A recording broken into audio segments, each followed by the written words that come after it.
Arcturians. Before Tiamat fractured and Earth fell into compression. Before even the crystal temples of Atlantis were raised from the grid lines of Gaia's spine. There existed a civilization of such exquisite purity, such harmonic balance, that their very breath wove light into matter and matter back into song. These were the Arcturians, not simply a race of beings, but a symphonic order of frequency intelligences, born of the Elohim fields and encoded with the law of harmonic creation. They do not come from Arcturus, as humans define it.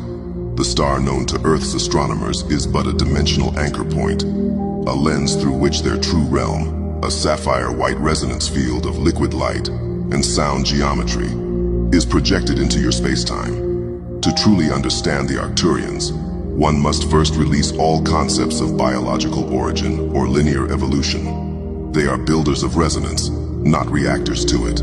Their existence is not reactive, but formative. They set tone, stabilize form, encode memory, and awaken balance. They are not visitors to form. They are the architects behind its sacred structure. In the eternal song of Source, each star race holds a chord. The Arcturian tone is the chord of stabilized remembrance. Where chaos invades, they bring symmetry.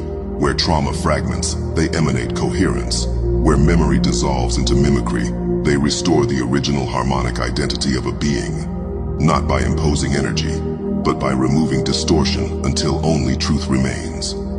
This is the essence of their path, not to overwrite, but to unveil.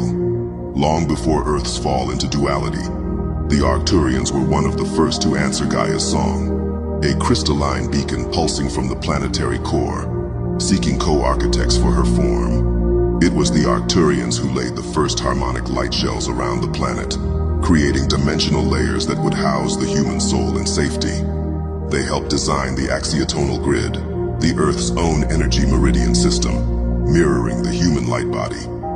These lines were not random. They were phrases of song, structured by sacred ratios that matched the galactic golden mean and the trinary rhythm of creation. When the Anunnaki, fallen seraphim, and AI overmind began manipulating planetary architecture, injecting false geometries and collapsed timelines into Earth's morphogenetic field, the Arcturians did not retaliate with war. They pulled their presence inward, into the subcrystalline layers of the Earth, into the inner sound temples, and into the dreamtime corridors where only the pure of heart could reach them. From these hidden spaces, they began transmitting correction tones, pulses of remembrance, harmonic blueprints, and soul-restoring codes to those humans whose DNA still held the memory of the eternal flame. The Arcturians do not channel, they resonate.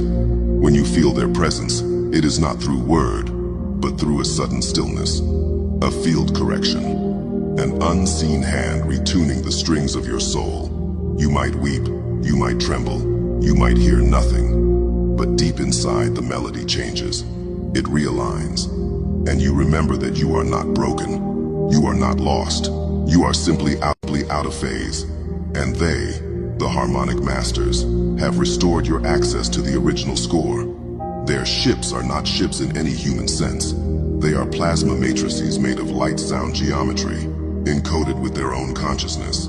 They bend not space, but tonal structure, creating what appears to human eyes as instantaneous movement, but is in fact dimensional repositioning via resonance shift. To step aboard an Arcturian vessel is to enter a living cathedral of tone. No walls, no windows, only pure geometric sound that responds to every thought in harmonic reflection. These craft have been seen above Earth's skies, but only rarely, for they operate in the interstitial veil between visible and vibrational matter. Their presence is subtle because it is sacred. There are Arcturian temples hidden within the inner planes of Earth, especially beneath certain crystalline nodes. Mount Shasta, the Ural Mountains, Lake Titicaca, and parts of the Sinai Peninsula. These temples are not accessible by digging or radar. They are accessed through harmonic keys, specific tones, geometric visualizations, and heart-aligned thought forms that unlock their presence in your light body's dream field. Many grid keepers, sound healers, and tone keepers on Earth today are Arcturian soul fragments or incarnated emissaries. sent not to rule, but to tune the field. You can recognize them not by power, but by the peace their voice brings to a chaotic room, the way they dissolve conflict with vibration, and the way they remember structure even in the midst of emotional collapse. What humanity calls Arcturian healing is a misnomer. It is not healing in the way you understand it. It is structural harmonization. When you lie in their frequency chambers, whether in dream, meditation, or soul travel, they are not fixing your trauma. They are dissolving the tonal distortion that keeps you from accessing the wholeness already inside you. Their healing is a retuning, not an imposition. It is gentle. It is total. It is permanent, because it does not add anything. It simply removes the interference that was never you. The Arcturians are also the eternal designers of the ascension body, the crystalline, multidimensional version of the human form that is beginning to awaken in the DNA of those aligned to truth.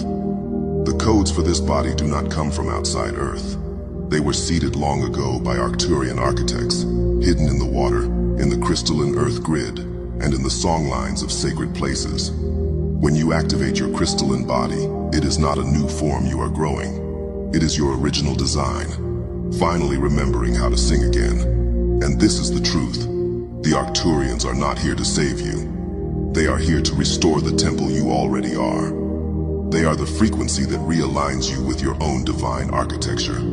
They do not walk in front of you. They walk within your memory, like an ancient tone still echoing through the silent halls of your DNA. You are not separate from them. You are a symphony being tuned back to source. And the Arcturians are the master harmonists of that return.